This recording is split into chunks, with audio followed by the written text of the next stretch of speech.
Welcome to Stocking the Pantry, a CalFresh Healthy Living podcast from Leah's Pantry.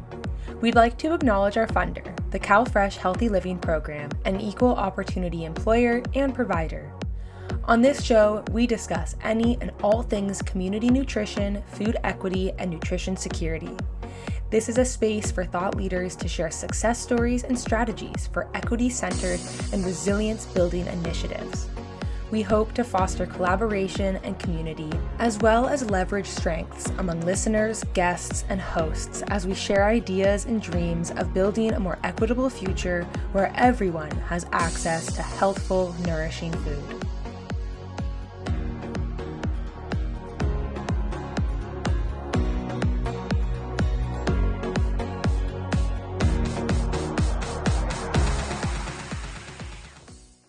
Hello and welcome to Stocking the Pantry. I'm T. Atwell. And I'm Colby D'Onofrio. And this is the second season of Stocking the Pantry. We are so happy to be back for another season of talking with community leaders, sharing success stories, and highlighting a trauma-informed approach in action. If you're new here, welcome. We're so happy you decided to join us. This podcast is a product of Leah's Pantry, a leader in trauma-informed nutrition, in partnership with CalFresh Healthy Living. On our show, we aim to highlight the experiences of SNAP educators and people doing great work in their community in the realm of food security and social services. And through interviewing professionals and sharing stories with our listeners, we really hope we all can learn from each other and continue providing care and education through a trauma-informed lens. So, to kick off season 2, we are taking a stroll down memory lane and reflecting on our favorite moments from our first 9 episodes. If you listen through season 1, we hope this episode will spark your memory.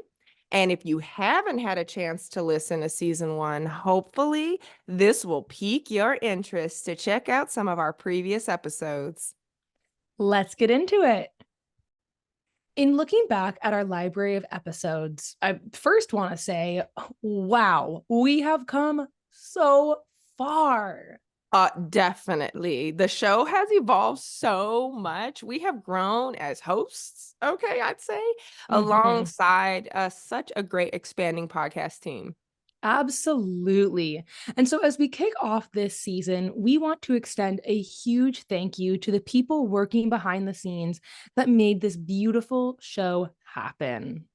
And we see you, okay? We appreciate you, and we wouldn't be here without you. Absolutely, that's right. And so speaking of programs, we noticed some themes emerging as we reviewed season 1. The first being program. That is exactly right. Okay. We highlighted many phenomenal programs in our first season, starting right here in our own home organization, Leah's Pantry. For episode 1, we sat down with the OG Leah's Pantry people. Executive Director Adrienne Markworth and Director of Curriculum Monica Bhagwan. They told us about how Leah's Pantry came into existence. Surprise, fun fact, it started with baby food, and where the organization adopted the thing that we are now known for, a trauma-informed approach to nutrition. It turns out at the heart of a trauma-informed approach is positive, meaningful relationships. Who would have thunk it? Now, here's Adrienne and Monica in episodes 1 and 2 to tell you a bit more. You know, specifically within Leah's Pantry, we had an opportunity to continue our partnership with Bridge Housing. It's interesting because initially Bridge said, oh, thanks, but no thanks on Potrero. We have a dedicated educator. It's really important for us to have the same person in the room. They were experimenting with a model they were calling trauma-informed community building at the time. And Monica and I ended up going to a meeting there and talking with them about what they needed. And they said, listen, our educator just left and we're wondering whether Leah's Pantry would be able to step in. But it was just a different ask. It was not like the other workshops we'd been doing for that organization where 6 weeks at a time, here and there, it was very flexible. This was like, no, we really want you guys to be here for 3 years. And not only that, we'd like it to be the same person. So that's a different request. And this was coming out of their trauma-informed principles translation into their very specific setting, was to be doing a redevelopment of a public housing project as well as running the programs, and appreciating the destabilizing effect that all of that had on the residents. And so they were contractually required to offer program services, but they were also really aware of what the building impacts were. So they were very thoughtfully trying to align their programs with what was needed to keep the residents of Potrero feeling included and safe in the community, even as they might be asked to leave, or even as things might come up in rentals or the number of people in the houses, or, whatever, kind of the issues were. And at that time, I think Monica, drawing on the thinking that she'd already done about this issue, was able to stand up and say, I'll do it. I will commit to every single Thursday going to Potrero and being a relationship with the residents, not just being a service provider. And after that, I think she and I were both on the same page pretty quickly that there was quite an opportunity for us to look at the translation of this trauma-informed community building, all the SAMHSA principles, specifically into nutrition and food security.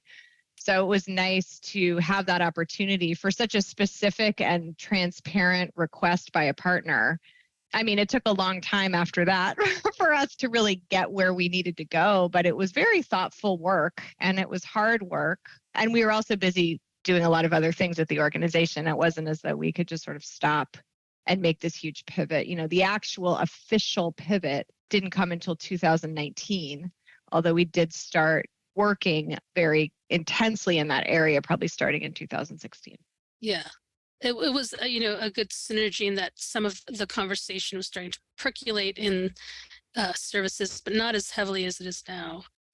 I think when people recognize their story in the material they're learning, or have it acknowledged, have a room to acknowledge, not that there's so many stories, but when we create material where that is acknowledged, they feel seen. I think people want to feel seen and related to, and have the experience feel like their own. I'm mulling over a story, a focus group that I did recently, where the gentlemen we talked to have lost custody of their children, and yet they're so passionate about being fathers. And thinking about how a workshop could really help them regain a sense of themselves as fathers. And they wanted to talk about food, and they wanted to talk about feeding their kids and how much they care about it. And at the same time, they're dealing with some pretty serious issues, and life issues. And both things have to be available to them, that be able to feel like they can talk about what's real in their lives and how they overcome those challenges, and what support they need to be able to still feed their kids and to still provide a meal on the table.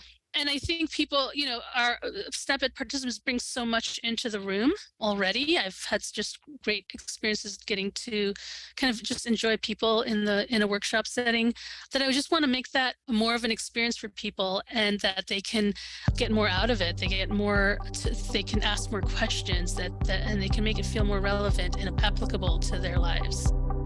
Yo, they said it so well. Positive relationships are the foundation of Leah's Pantry and what we teach. Interpersonal connection heals. Mic drop. Yes. All right. Moving on to episode 3, we stayed close to home, interviewing a superstar implementer from our Nutrition Pantry program, also known as NPP. Frances Villalpando is a seasoned implementer who sat on our NPP advisory board and continues to do phenomenal work with food pantries in her community of LA. When we asked her to be on the show and if she would invite a pantry leader that went through NPP too, she jumped, at the opportunity and introduced us to Sharon Plunkett, the nutrition services manager for St. Joseph Center in LA. They were such a joy to talk to that I think our conversation ended up going, what was it, 2 hours? Yes, love that. And that was before we had our podcast manager, Gabriel, to edit things down for us. Thank goodness for Gabriel.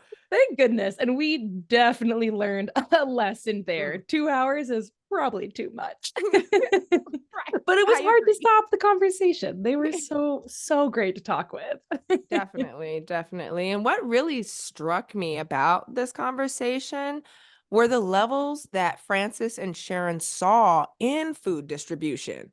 Yes, they are giving out food, but they both recognize it is much more than that. Yes, acknowledging that a pantry is more than just a low cost or free grocery store is something that we talk a bit about in NPP, but these two women really walk the walk and took that message to heart. Mm. Yeah, their dedication to their community and lifting people up cannot be overlooked. And we're going to listen back to them sharing a bit about what working in a pantry means to them. And first, you'll hear Frances share the achievements of St. Joseph Center, and then you'll hear Sharon talk about the empowerment that a pantry can support. But one of the first things that just sets them apart is that they really thrive in forming and maintaining great partnerships to leverage their resources, whether it be for composting, for increasing their food donations and food variety, for bringing on health clinics, or for clothes distribution, just such a broad range of partnerships that they were able to get on board to consistently bring more services to their members. It's just fantastic. They also spent quite a bit of time collecting customer surveys because that was just baseline data that they didn't have, that they wanted to make sure that they were listening to what the customers were saying and then going from there to address any gaps. They also did quite a bit in terms of how they set up their food so that the healthy options are at the forefront and highlighting the healthy messages, bringing forth more produce to cater to their specific cultures. They have a high Russian population, so they had to learn, okay, what are the preferences, food preferences for Russian communities so that we can be ready to serve them, and inclusively bringing forth printed nutrition education material in that language. So just a lot of different things. And I think they're still working on writing their volunteer policies and operation manuals that they're going to be updating, but just an array of things that they did that we're just so proud of all of their achievements. And there's also just there's the empowerment piece, that the pantry is an opportunity to empower the people who are coming there with nutrition information, with access to, you know, whatever, it's giving some power back to people. Like, make better choices. Like, even though income is an issue, here's what you need to know. Though all the recipe cards, all the menu books, all the stuff, they're gobbled up by our members. All the stuff that the Leah's Pantry, that Francis' team provided to us, because they're beautiful. There's an inherent beauty in, you go to a pantry, but then you take this beautiful book home and it's like, oh, I could do this with beans. Okay, let me try that. Like, it's engaging somebody at that higher level of creativity, and that's good for the soul. That's good for the heart. It's good for people. There are so many ways that the pantry is an opportunity to enrich. And that's why I love it. It really is a hub within the community. And it's a place where, no shame at all, the world's not working right now. And there's a lot of people coming to the pantry that wouldn't have dreamed of coming to a pantry 5 years ago, wouldn't have needed to. That we are accessible and as normal a thing to engage with. There's like a meal service, or, you know, what do you call it, Blue Apron, or it's another way to engage. It's not, doesn't say something about how much you're succeeding or not in life. And I think that's really important. So we try to have it be a beautiful experience. Now, speaking of empowerment and programs, we also got to chat with Wendy Willard and Vanessa Davis for episode 4. They both contributed their lived experience to the creation of Leah's Pantry's Fostering Nourished Families curriculum. A little about Fostering Nourished Families. It's designed for foster families or resource families, as they are called in California. So it was essential to have those with lived experience within the foster care system play a role in developing the curriculum. To effectively reach the communities and people who are the target population of a program, we need to ensure that the program is authentic and committed to meeting them where they're at in their experience.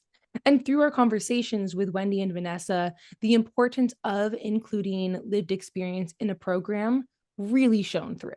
Vanessa graciously told us about her experience as a child in the system, and we were so thankful to hear her perspective. Wendy has also been involved in the foster care system, but as a resource parent. And this was not a perspective that I had had the privilege of hearing before.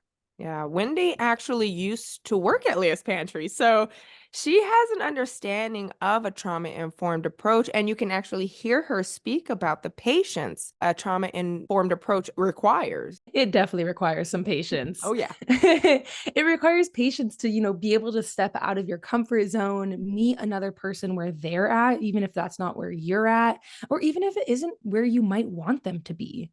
A trauma informed approach acknowledges that other person as a whole, unique, and complex person who is healing and growing. Yes, very much so.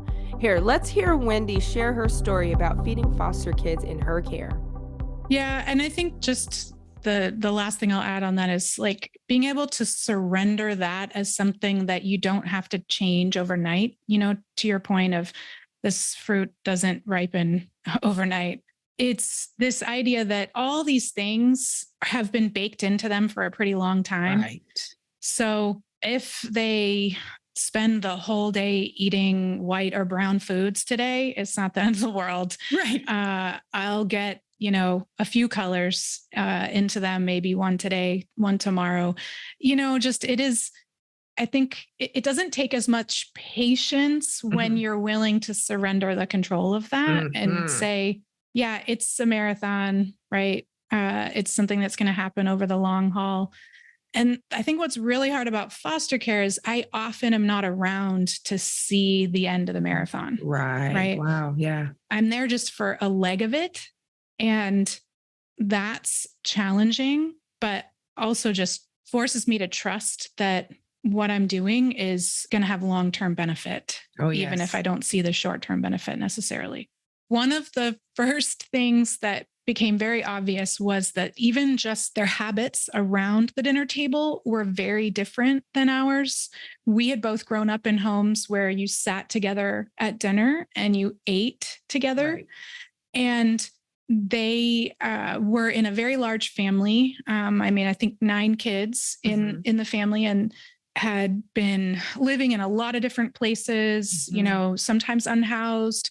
And they had really struggled to have food, right? And so they had this habit of, as soon as the food was put down, it was kind of the grab and go mode. Right. And it definitely wasn't sitting and sharing. And so we were very surprised by that, right? We, wait, whoa, you need to sit with us. Wait, well, why do I have to sit with you? Right. I'm going to go watch TV. Well, no, we sit and eat together. Why? That's boring. That doesn't sound interesting to me. What are we going to talk about? And then when we actually did sit down, just the table, what a lot of us might call, table manners, when you teach your kids sometimes when they're little, like, okay, when you have these types of meals, pass the food, right? Pass the food around, or is it reaching over and grabbing food off of someone else's plate? Right. All kinds of different things. And so these girls really enjoyed football.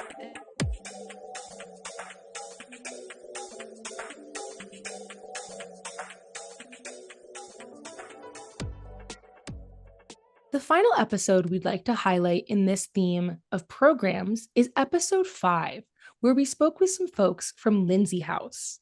We got to talk with Maggie Hoy, President and CEO, Nicole Eddy, Program Manager, and Natalie Fretch, who plays a crucial role in their on-site pantry. Lindsay House is a residential housing program for single mothers and their children who are experiencing situational houselessness. Situational, meaning the lack of housing is caused by a significant life event and tends to be short term, as opposed to someone experiencing chronic houselessness. In our conversations, I was really impressed by the strong sense of community at Lindsay House, the ways in which the moms came together to support each other and to discuss challenges they may be facing or successes they're experiencing. It all felt really empowering.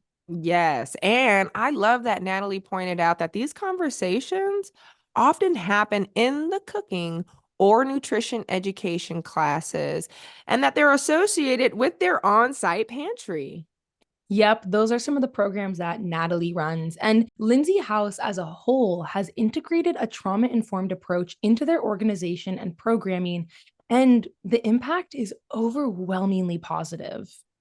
They even go the extra mile to understand where the women are in the program are at and take huge strides to meet them there, metaphorically speaking. So, we'd like to let Maggie and Nicole tell you a bit about how they embody a trauma informed approach at Lindsay House. First, you'll hear Maggie Hoy, President and CEO, and then you'll hear Nicole Eddy, Programs Manager and a graduate of Lindsay House. If I can't understand it, then how can a new family understand it? And so we had, and not intentionally so, but we had a lot of rules that felt unwritten to me. You know, if we're using Brene Brown's to be unclear is to be unkind, Yes. there was a lot of things that didn't feel very clear to me. We set a high bar for our families, and we do expect a lot from them. But in that, there needs to be a lot of transparency on what those expectations are. And interestingly, thinking about it, while this work is different than what I've done, a lot of what I've learned in managing employees is directly applicable to the accountability we're providing. We have been on a journey. We're not done. That work will continue, of really leading with transparency and accountability. So you will know exactly how you stand in the Lindsay House program. You will. We give people chances because we know life happens, and it's not personal. They're managing a lot, and so we're leading with sort of that compassionate lens, but not lowering our expectations. And I think that's a really important distinction. Is we can be incredibly supportive, and Nicole said it perfectly. We can lead with love and still hold them accountable and still have high expectations for them because we know what they're capable of. They're here for a reason because they've struggled with making good choices. And, it is going really well because we are asking those questions, and everything starts with a conversation now.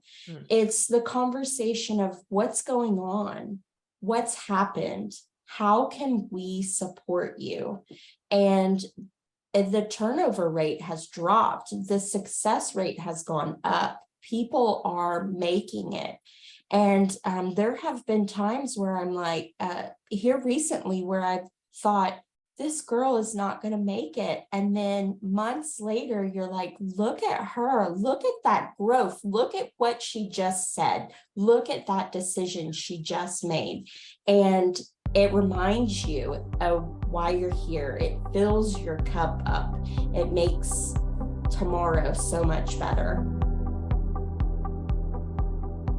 All right, let's take a little bit of a detour and talk about our next theme, focused on CalFresh Healthy Living Forum, an annual conference for CalFresh Healthy Living stakeholders. For anyone not familiar, CalFresh Healthy Living is California's version of SNAP Ed. So this conference brings together any and all professionals working to educate and provide programming for participants of CalFresh, also known as SNAP in other states. And the theme of the forum in 2023, which I really appreciated, was Equity in Action, supporting healthy communities together. Okay, to build excitement around the forum, we shined the spotlight on 3 sets of presenters at the forum. The first was a session about engaging participants with disabilities in nutrition and physical activity. We were joined by Kaylin McLaughlin and Christina Lukine, nutrition educators from UCCE Central Sierra. They talked to us about the importance of being able to adapt to meet the needs of participants so everyone can enjoy the classes they offer.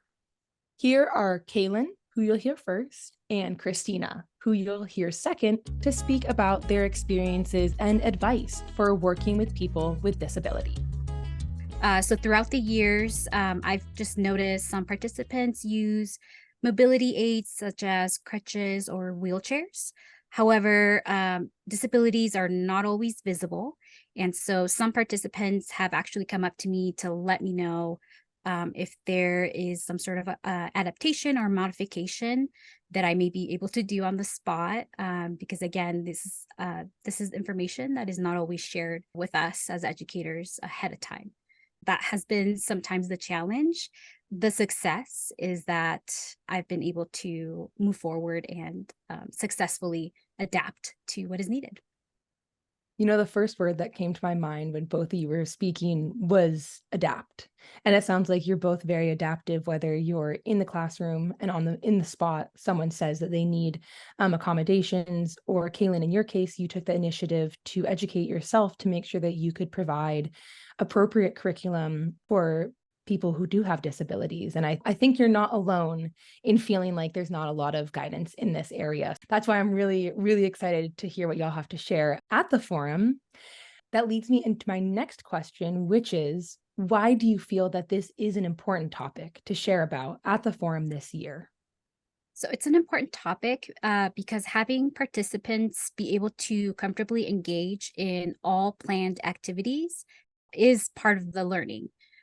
So when an activity is not accessible or it's hard to do for somebody, that individual may have a harder time learning or grasping the information that we're kind of throwing. I would actually like to share an example of what I'm talking about. This happened to me this summer with a group of adults. I had scheduled a physical activity at the beginning of 5 nutrition lessons. And the goal was to go outside the first 30 minutes and just walk around the neighborhood. And again, engage them in physical activity for about 30 minutes. I had, again, previously planned 3 routes that we were going to walk. So again, this is part of my planning process. Knowing what's coming ahead. As part of that planning process, I was able to show participants a map of the routes the week before we would walk that route. And so on the 3rd route, that was going to be our challenge, our mega challenge. And I actually had a participant let me know that they would not be able to participate during that specific route because it had a very intense incline. And so she let me know why, and it was because of a knee injury. So they were going to be in pain. They already knew that they were not going to participate. There was no accommodation as far as could they use a mobility aid or something like that. It was just, I'm not going to do it if this is the route. I was able to, again, kind of pause and kind of ask everybody, how do we feel about this route? And so other participants voiced their concerns. And again, it was 2 more participants. Half of my participants by this time let me know that they were not going to participate in the walk. As a kind of last minute adjustment, I was able to say, okay, we're changing the route. We will do an easier, at least no incline route that, again, we can still challenge ourselves with, but there's going to be no incline.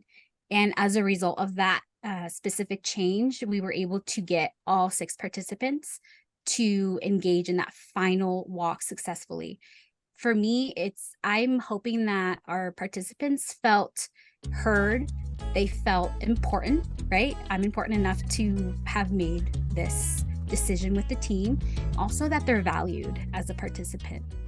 Another session from the CalFresh Forum that really piqued our interest was about engaging tribal communities.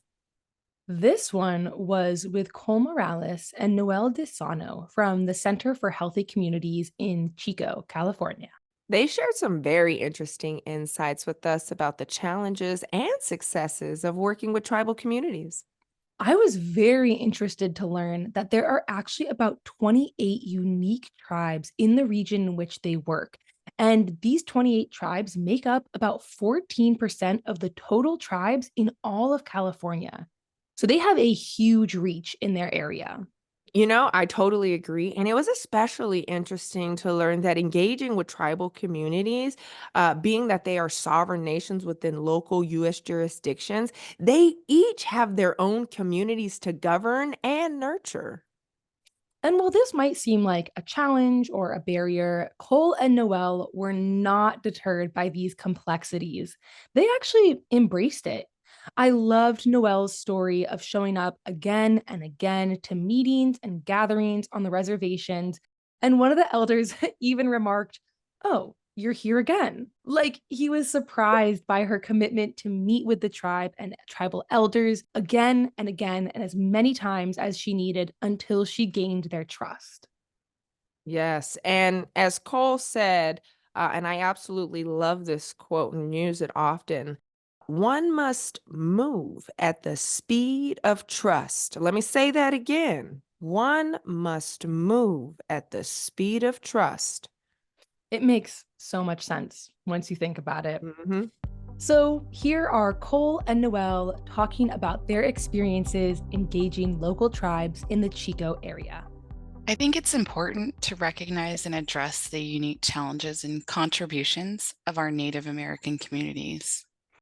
Acknowledging their historical injustices, celebrating their cultural heritage, respecting their sovereignty while addressing their health disparities. I think increasing their visibility and representation can help combat stereotypes and promote a more accurate understanding of their contributions to society. Letting the tribes take the lead and working with them is essential to building strong relationships and gaining their trust. And just remembering that trust is earned and it's not given. I believe that Noel hit the nail on the head with that answer. When we look at working with our tribal communities and just echoing what Noel said, it's really important to acknowledge the historical history and the historical traumas that our tribes have been through, and understanding that there might be some mistrust that has occurred between different organizations. And one thing that my supervisor really that's really ingrained in my brain whenever I think about working with tribes is moving at the speed of trust and building that trust and building those relationships and providing, the resources when we can and say, how can we help? How can we, really build these relationships to go into the future so that, if there's anything that we can assist with, then we can. But Noel hit it right on the head. Our tribes are unique, and there's not one certain solution or one certain avenue that you should take in working with a tribe. That each tribe is special. Each tribe is unique in that not one size fits all, and that all of our experiences with tribes might be different. And with this forum coming up, is just a way to show like how we have done working with tribes and really showing our experiences, but knowing that another organization or other folks might have different experiences working with tribes. But I think, looking at tribes and seeing how we can support and really build those trust and relationships is huge. I think that when I work with different tribes, I'll think of that. How can I build this trust? How can I move at the speed of trust to be able to say, hey, we want to make sure that you all consulted, and that if you need anything from us, then please reach out. I feel like I have that conversation all the time. And it's always great to hear when tribes do reach out, like, hey, I know you mentioned this thing about like broadband, because we're really heavy in broadband for the North State planning. And I'm like, Oh, yes, nice. let me connect you with one of our project managers and let's ask these questions and see, like, is there a way that we can tie in, or even with restoration projects? So Mhm. I think that that's something that I keep in my mind a lot. And sometimes I have to take that step back and be like, okay, let's go a little bit slower and let's see how we can help out more. But yeah, I always like that. And for our final episode in the Forum Highlight series, we got to chat with Lena Nasser and Roberto Ramirez about their session, Innovative Strategies to Engage Low-Income Older Adults in Creating Community Change. I wasn't exactly sure what to expect going into this interview, to be honest, but Lena and Roberto completely blew past any expectations that I could have had. They were so passionate about this work, and their drive really made anyone listening want to care more for our older adults. Absolutely. It was a great reminder about the wisdom and knowledge that older adults have. We even brought up some of the stereotypes that society has about the older generation, and Alina was so quick to not only tell us, but show us examples of how the opposite is, in fact, true. Yes. And here's Lena Nasser to share just a couple of those examples with you. Sometimes, as they're considering solutions to a barrier, you'll catch them. I mean, that's the cool thing about working with older adults. They can reminisce at how things used to be and how things used to be like. It used to be easier to do certain things. So I'll ask, like, what was it? Why can't we do that now? We dissect components that made it possible back then, and we come up with ideas for how we can make it happen today. So this was the case in one of our groups. One of the older adults, she had lived all her life in Somalia, and she was saying how she didn't like the taste of many fruits and vegetables anymore. That was a barrier. Previously in her country, she was used to always having access to that fresh produce because that's all really she had access to. She would eat from the land, she would drink, fresh milk from a cow. Everything was just so fresh. She said there was no refrigerator and she couldn't access, processed foods. It was too expensive or too far away. So she explained how she missed that freshness of the food. And then it was cool. This was a very diverse group that we were working with at the time. But participants from Ethiopia who were also in the class were like, yeah, totally. That's our experience too. We miss that freshness as well. The conversation after that shifted to like, all right, so what can we do here? How can we access fresh fruits and vegetables? Is there a garden? Is there anything nearby where we can either start up, or is there something we can work with? This was the conversation that really led to the motivation behind the group reaching out to a neighboring youth organization that ran an urban farm. By connecting with this group, they have gained a space to garden at that garden, and they are regularly provided with fresh produce from that urban farm. So in gratitude, which is really neat also, is that the older adults have also invited the youth from that organization to come to their quarterly potlucks, which they're holding at their apartment.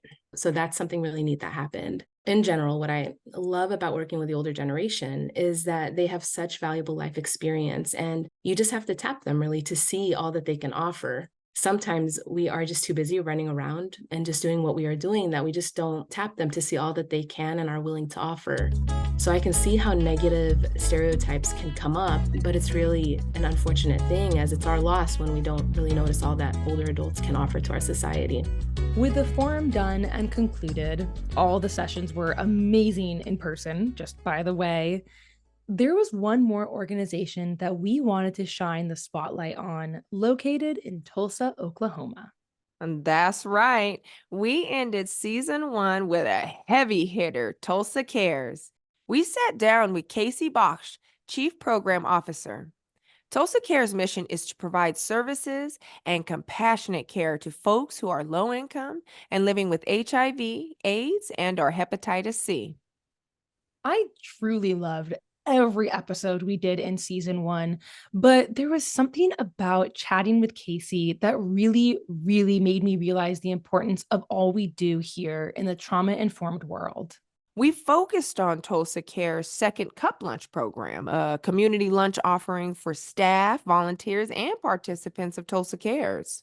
The detail and care that they put into that lunch and that program is amazing. Casey shed light on how easy it can be to meet people where they are at and the incredible importance of this. We don't need to put on an extravagant event to show people we care about them. Sometimes it's just as simple as sharing a meal. We decided to pair her interview up with the Meaning of Food in Life questionnaire by Naomi Arbit and colleagues. If anyone has taken the questionnaire, you'll know that there are a variety of ways in which we connect to food.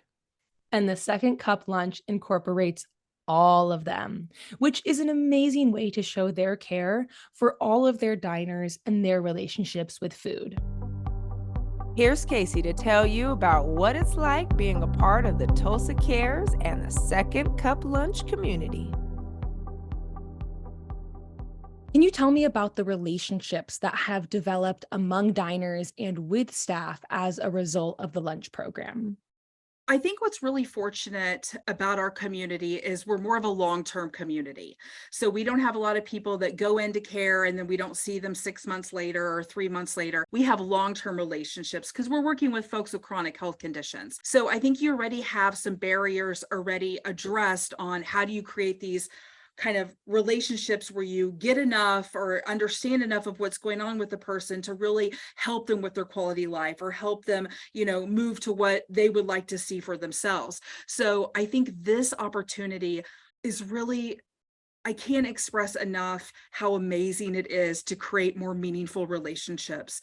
It is so hard sometimes to do that when you're in your own case management office. And I'm saying that as a case manager, you have somebody sitting across from you, you're trying to get paperwork. You don't want to do the paperwork either. It's just something you have to do, but you're on a timestamp and all of this. This like gets them out of their office. They have a different hat on their head. They're enjoying food, which is a great way to break down barriers because you're enjoying good food. And you're having conversations. And I really think what's been phenomenal is our clients are such a tapestry of experiences, feelings, who they are as a self, their stories. They're just such gifts. And when you're able to create an environment where you don't have all these expectations, you don't have to hurry up, you're not rushed, it really creates meaningful work. And you really see the person and you see hope and you see the self-worth and how to help assist in the empowerment of them. I can't explain it. It's like you can see it. And I think you see it, you see it the minute they walk in the door headed to the dining hall. It's like their shoulders are relaxed. Woo, sorry about that. Sorry, let me take just a second. Their shoulders are relaxed and they know they're in a safe place and they know we're going to take care of them. And we want to be a part of their family because they might not have one, or they might have lost it, or they might be working through some stuff on their own, but they know they can count on us. And we don't feel it as luggage. We don't feel it as constraints. We feel it as value, and we want to be there for that. And I know that's so wild to say about a lunch event, right? you're like, lady, you're talking about lunch here, right? It's just lasagna.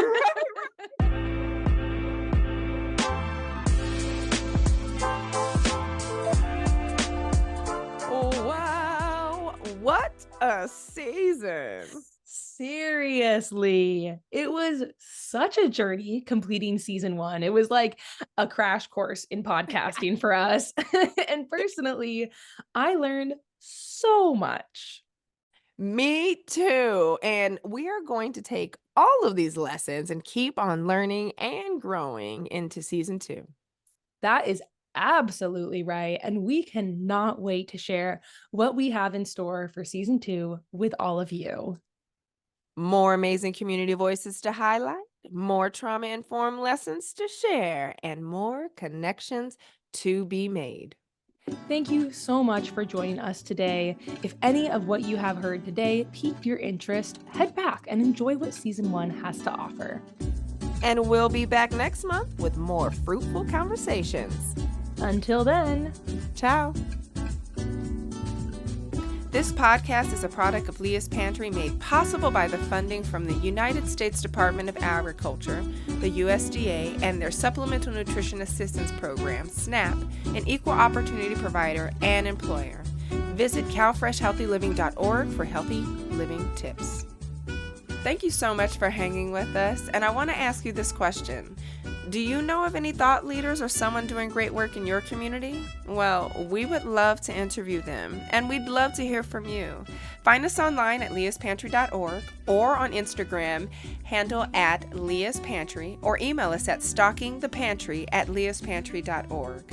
This podcast is a product of Leah's Pantry, made possible by the funding from the United States Department of Agriculture and their Supplemental Nutrition Assistance Program, SNAP, an equal opportunity provider and employer.